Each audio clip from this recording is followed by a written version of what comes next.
What's up, media theory class? Well, we've made it. This is the last short lecture of the semester on your final reading. So, congratulations if you've made it this far with me. So, today I want to talk about Benedict Anderson's Imagine Communities. I had assigned, I guess, the first three chapters of his book, which is a pretty famous academic work. But instead of going through the entire thing as I usually do line by line, since this is the last lecture of the semester, I'm just going to go over some of the key points and ask you some rhetorical questions in hopes that I'll give you some things to think about, and hopefully by the end, I'll sort of tie this whole semester up in a bow by bringing up some of the things we discussed at the beginning of the semester. So with that in mind, let's check out Benedict Anderson's idea of the imagined community. So I like to ask this question, what is the author doing, right? So what's Anderson doing here? And in the first chapter, the introduction of his book, Anderson explains that his book is dedicated to understanding nationness and nationalism as cultural artifacts. So what he's talking about here is he's examining the idea of the nation or the nation state. Now, a lot of you might not be aware of this, but the nation state is a relatively new thing. The idea of a nation is only a couple hundred years old, right?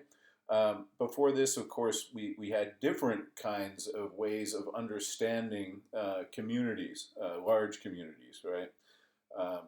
But this whole idea of the nation is a relatively new idea, and this is the idea that Anderson wants to sort of unpack and pick at. Now, for this class, right, we're really only interested in Anderson's definition of the nation, and specifically how the media figures into this conception. So that's what we're trying to do. I told you what Anderson's trying to do, and now I told you what we're trying to do. So early on, he defines the nation, and he defines it as an imagined political community, and it's a community that's imagined as both inherently limited and sovereign. So to put it real simply, what Anderson is saying is that a nation, like the United States, for example, is what he calls an imagined community. So we'll go through each of these terms that he uses in his definition and kind of try and figure out what he means by this. So the first question is, why is this an imagined community? Why is it imagined? And he says, a nation is an imagined community because the members of even the smallest nation will never know most of their fellow members, right? So we don't really know each other here in the United States, right? There are chances of truly meeting each other, right? If, let's say, you're from Alaska and I'm from Pennsylvania, we're never going to get to know each other. We're never going to have a chance to really know our other community members, right? We probably will never hear of them. But there's this thing that exists in all of our heads, this idea that we're all members of a community, that we're all Americans, for example, right? And Anderson goes even further. He says, in fact, all communities larger than a primordial village of face-to-face contact are imagined. And he says, maybe even these are imagined to some extent, right? I mean, so what he's doing here is he's going back to the idea of the old primordial village and saying, listen, maybe these people had a real community where everybody knew each other. But that's just not the way that it works anymore, right? That even in relatively small communities, we don't know everybody. I joke with my wife. She's from Griffin, Georgia, which is a town, right? I mean, it's not a bustling metropolis. It's a small country town. And I joke with her. I tell her she knows everybody because when we go to Griffin, people are like, oh, hey, Christy, right? And I make fun of her because I say, oh, you know everybody in Griffin. But the reality is that she doesn't know 99% of the people. Even in that small town where it seems like she knows a lot of the people, she doesn't really know all the other Griffinites, right? So what Anderson is saying here is that the idea of the nation, this idea behind the United States, for example, is imagined because we don't really exist in a community per se, or at least in a community in the sense that we all know each other, right? I mean, I could take it even a step further. This isn't in the reading, but what about our borders? I mean, these are largely imagined borders, are they not? Now, obviously, we're bordered by oceans on the east and the west, right? The Pacific and the Atlantic Oceans. But what marks the border between us and Canada? I mean, it's an arbitrarily decided line where we all just said, okay, the U.S. ends here and Canada begins here. It's something that people just agreed upon. There is no Great Wall or geographical divide, right? So even our boundaries, to some extent, the boundaries of our community are imagined, right? So again, it's an imagined community, and then he says it's an imagined limited community. So then the question becomes, why is it limited? Well, because of those boundaries, right, that I just discussed. Because even the largest nations have boundaries beyond which lie other nations. Then he goes a step further and he says, listen, even the craziest nationalists don't dream of a day when all the members of the human race will join their nations in a way that was possible for Christians to do, for example, when they were dreaming of a holy Christian world. So, let's go back. Let's go back to the time of the Crusades, right? And look at the concept of Christianity. Well, as a Christian, as a member of a religion, for example, back at this time, you could imagine a Christian world. I mean, that's what the Crusades were about, right? Was reclaiming the Holy Lands for Christianity, converting people, right? All this kind of thing. And you could imagine a Christian world, but you can't really imagine a limitless nation, right? A nation is, in some sense, defined by its borders. And even the most nationalistic people put a limit on how many people they want to comprise that nation, right? So it's necessarily limited.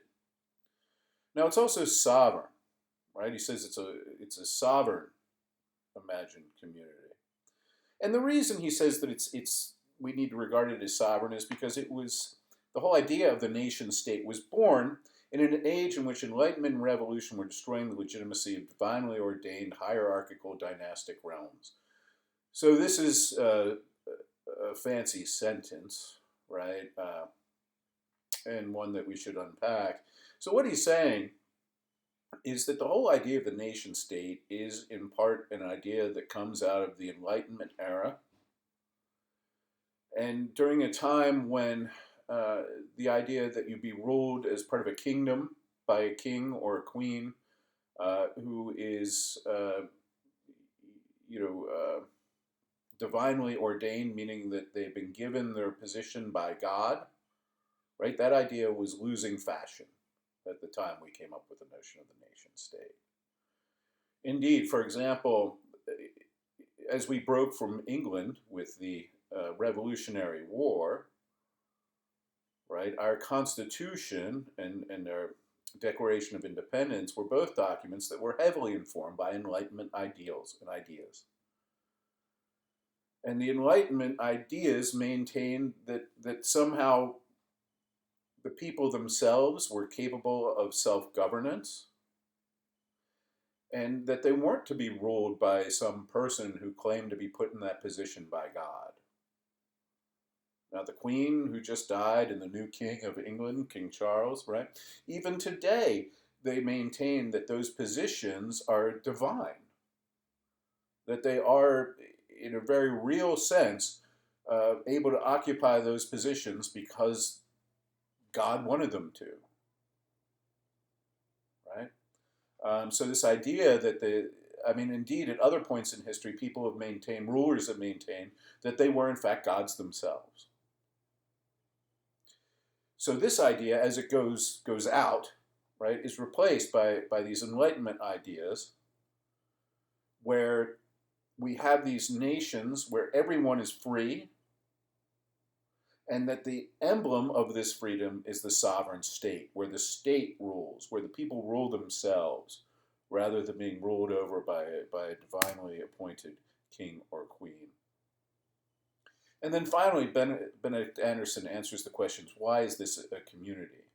And he says, because regardless of the actual inequality, the nation is always conceived of as a deep horizontal comradeship, meaning that even in communities with gross inequality, with tremendous levels of exploitation, even in these kinds of communities, there's this idea that we're somehow all comrades, that we're all bound together as part of this thing, right? And indeed, he says it's this sense of fraternity, of brotherhood, that makes it possible over the past 2 centuries for so many millions of people to die for their nations, for these, what he calls limited imaginings, which I think is a really interesting way of putting it, right? But the idea itself, I mean, the question itself is obviously a worthwhile question, and one that very few people ask themselves, I think. You know, if the United States, if we're all Americans, and what makes us Americans is this imagined sense of community, then, like, how could this imaginary idea be so strong that so many people have given their lives for it? That so many people are willing to give their lives for it? Right? I mean, that's kind of a crazy question. And when you think about it in that light, it makes you wonder. If this whole thing is made up, then why be willing to die for it, right? And Anderson says, well, you know, it's this idea of fraternity, this idea that we're all in this thing together. You know, that it inspires such a strong feeling that people are willing to fight and die for this imaginary thing.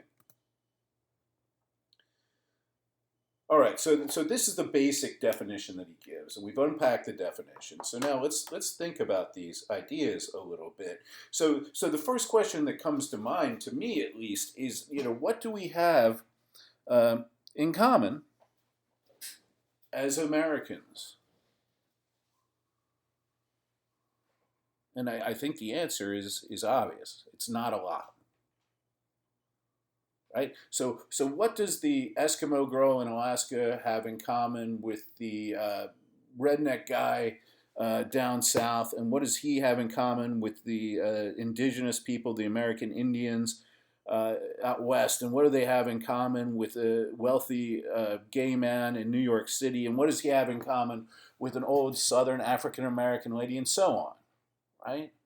I mean, we all lead these vastly different lives with vastly different kinds of experiences. And we do it in vastly different locations. The country itself is enormous, right? I mean, it's absolutely enormous. And we live, we're all an incredibly diverse bunch of people living in wildly different reasons and conditions. Right? I mean, you just look here. Here's a few of them, right? I mean, we have rich people living on the beach in Malibu. We have homeless people on the street in New York. We have middle-class people, lower middle-class people, maybe, I don't know, living in row homes in Baltimore. We have people out in Idaho, or I'm sorry, Iowa, living on farms, right? We have people in Colorado living amongst the Rocky Mountains. We have Cajun people living in the bayous and in the swamps of Louisiana. And again, what kind of experiences? You know, we talked about social subjectivity in the previous lecture, and the idea that all people are different, that we've experienced different things, and so we come to text, we read them differently, right? And so here again, you see, like, we're all so radically different, living in different places, living different lives, living in completely different ways. And indeed, you know, 300-400 years ago, it would be essentially, well, I mean, not impossible, but it would be really hard to keep such a disparate bunch of people bound together with this imagined sense of community, right? Living so far apart from one another, living such radically different lives in such radically different conditions, right? And again, you have to ask yourself, like, what do you have in common with these people? Right? I mean, what do I have in common with the homeless guy in New York City? Again, I don't think a whole lot. I don't know. I mean, I certainly don't have anything in common with the rich guy living on the beach in Malibu. Excuse me. I'm sorry. But I mean, I just don't have anything in common with these people. And so then the question becomes, then how do we form a community, right? How does this work? If we're all so different, what does it mean to be an American? And the answer to that question, at least according to Benedict Anderson, is that to be an American is to be part of an imagined community. To imagine yourself as an American. To imagine yourself in this kind of fraternity, brotherhood with all the other Americans, right? That you're all part of this American experiment. And you imagine yourself to be this thing more than you are this thing. Okay, so with all that said, then we have to ask. This is media theory, right? So how does the media figure in all this? And Anderson, interestingly, links the imagined community to newspapers as well as media more generally. And so in the reading, he says, this is an example, each man reading the newspaper is well aware that the ceremony he performs, that is, reading the newspaper, is being replicated simultaneously by thousands or millions of others whose existence he is confident, yet of whose identity he has not the slightest notion. So what he's saying here is that the newspaper plays a role in this idea of Americanness, in this idea of community. Because as you sit reading the newspaper in the morning, you know that this same thing is being done by thousands, if not millions, of other people. Right? You know that they're there. You don't know who they are, but you know they're doing the same thing. So you're sharing an experience, right? And at the same time, the reader, observing exact replicas of his own paper being consumed by his subway, barbershop, or residential neighbors, is continually reassured that the imagined world is visibly rooted in everyday life. So what he's saying here is that the newspapers, we're reading it. We know that everybody else is reading it. We don't know who they are, but we know they're out there. We know we're part of that group. Moreover, we see people doing it. Now, today you don't see it as much, right? Because people are on their tablets or reading the news on their phone. But, even reading the news on your phone is the same kind of example. You see other people doing it, right? And because they're doing it, you're reassured that this imaginary world is really a real thing, that it's part of everyday life. And because it's part of everyday life, it seems more real and less imagined, right? It gives you confidence that this world exists. And so in this sense, the media gives us a shared sense of reality and the world. And newspapers, of course, used to be where people got their news a lot of the time. And you can see from these headlines here, just these 6, these great, I don't know if I want to call them great moments, but important moments that everybody read about together, and they knew that other people were reading about it, and they shared these stories. Right? And it's this sharing of stories that helps create a sense of community, right? Men walk on the moon, Kennedy shot, Nixon resigns, prohibition is over, Hitler's dead, we dropped the atomic bomb on Japan, right? All these things are, everybody read about them, everybody understood them together, they read them, they talked about them, and it was these stories, right, that helped unite us, that gave us this imaginary sense of community. So that even if you were,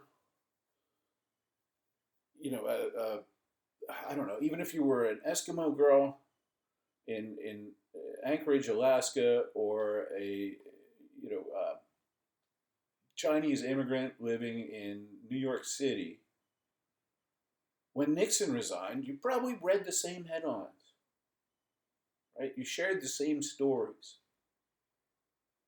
And this experience, right? This experiential element of story sharing, right, helps to add to this sense of community, of Americanness, right? And it even goes beyond the newspaper. Now, Anderson doesn't talk about this. This is me talking about it. But this is media theory, and we can extrapolate on Anderson's ideas more broadly, and we can say, look, it's these stories that are shared through mass media that we all share or have shared in the past that help give us an idea of community. It used to be that when you went to high school, there was a canon. And, they call it canon. The canon is the list of books that everybody reads in high school. So we all read Lord of the Flies. We all read Catcher in the Rye. We all read To Kill a Mockingbird. So what does it do when we all read these books? It gives us common points of reference. It gives us shared stories that help bind us together. When there's only 3 channels on television, and the favorite news program is Walter Cronkite on CBS, he's the most trusted man in America. We can watch Walter Cronkite together, and we share in the same stories. When the studios are only releasing a limited number of films every year, and one of them becomes a blockbuster, we all share that story, right? When there's only 3 channels on television, as it was back in the broadcast era, and at least 33% of us are watching the same show, that gives us a sense of community, right? It's these stories, be them fictional stories or nonfiction news, right? It's these stories that we share that give us a sense of community, that bind us together, that allow us to imagine ourselves as a coherent group. Now, with that in mind, of course, I think we have to ask ourselves a question today, and that question is this shared sense of camaraderie or community declining? Is it declining in the age of narrowcasting, when instead of 3 channels, we have 3,000 channels? When there's a program for everyone? When there's partisan media?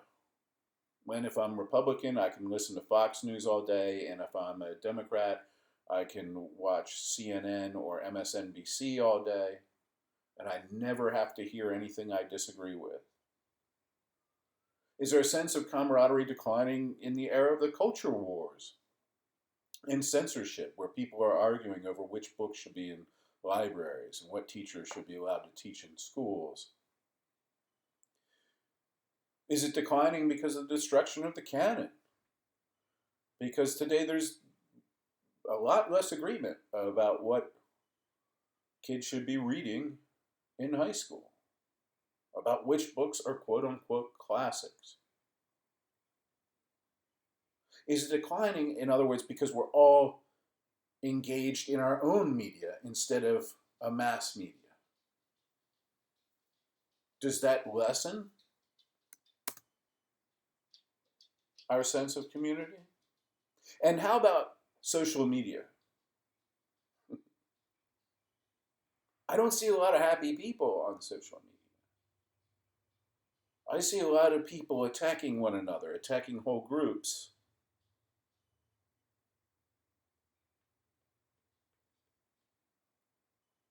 I don't see this bringing people together. I see this expressing difference, which is antithetical to the entire idea of being part of a imagined community, at least a nation state as an imagined community, right? And so then finally, I want to suggest to you that imagined communities are delicate because they're just that, they're imagined. And I also want to suggest to you that our links to one another, these imagined links that we have, at least in this imagined community, in this nation that spans thousands and thousands of miles, right, and has all these different kinds of social subjects living in it, right, that these links are tenuous, they're delicate. And so ultimately, then, I you know, want to leave you with two questions. And the first question is, does modern media, we've read a lot of media theory that covered various stages in the development of media theory, thousands of years actually of media theory. But does modern media help create links, or does it accentuate our differences? And then finally, because I think that the answer is probably the latter, I want to ask you, have we created a new kind of Tower of Babel? With all this technology, with social media, with Facebook, Twitter, Instagram, and so on, have we built a tower to the heavens, right? Have we used our technological skills to build a tower to heaven? And are we now paying the price for it? Are we all speaking different languages? Right? I showed you those tweets, right? People hating each other, kill all men, right? Um, Muslims are bad people. I enjoy making old white men cry, right? Fuck turfs, all that kind of stuff, right? All the you know hashtagable kind of animosity that we have towards one another. My question becomes, now that we have this world where everything's about narrowcasting and appealing to how you're a special, different little snowflake, and we all have our attitudes and ideas, and we're expressing how different we are and how we don't like the other person. I mean, isn't that just another form of confounding our language in a way? Have we built a kind of digital Tower of Babel? I don't know. But these are the kind of questions, of course, that we've thought about all semester, and are the kind of questions that are relevant today, which is why I had you read it uh, 15 weeks ago. So that's it. I hope you learned something, and thank you for hanging out with me for the semester, and I hope you learned something.